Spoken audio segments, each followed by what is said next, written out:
Okay, our first example today, we want to write an equation of a parallel line.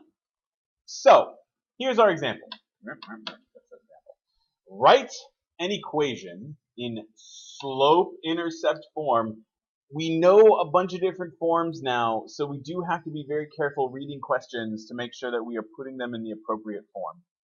Of the line that passes through the point -3, -5, and is parallel to the line y equals 3x minus 1. So we need something in slope-intercept form. That's y equals mx plus b. I need to find the slope, and I need to find the y-intercept. Those are the two things I need to make an equation in slope-intercept form. So what information do we have? Well, let's do slope first. So they don't tell us directly what the slope is, but notice that it says that it is parallel to this line, right?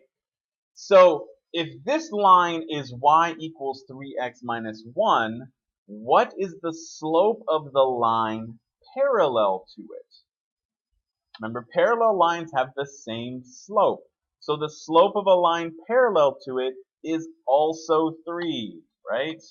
So I know that the slope of my line is 3 because it's parallel to this line.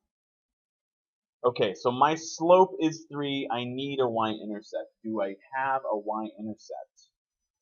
It goes through this point and it's parallel to this line. This y-intercept, not useful, by the way.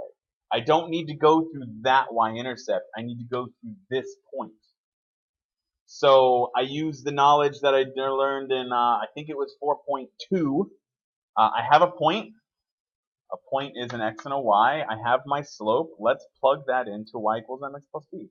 -5 equals 3 times -3 plus b. And that's -9 equals -5 plus b. So I add 9 to both sides, and I get 4 equals b.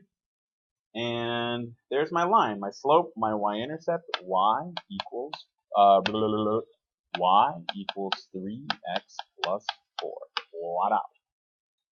This line is parallel to this line, 3x minus 1, but it goes through this point. This line doesn't go through this point. This line does go through that point. So given that information, that's how we find our line. Again, I have a question like this one for you to practice on your own on your Canvas lesson, so please go back and do that now.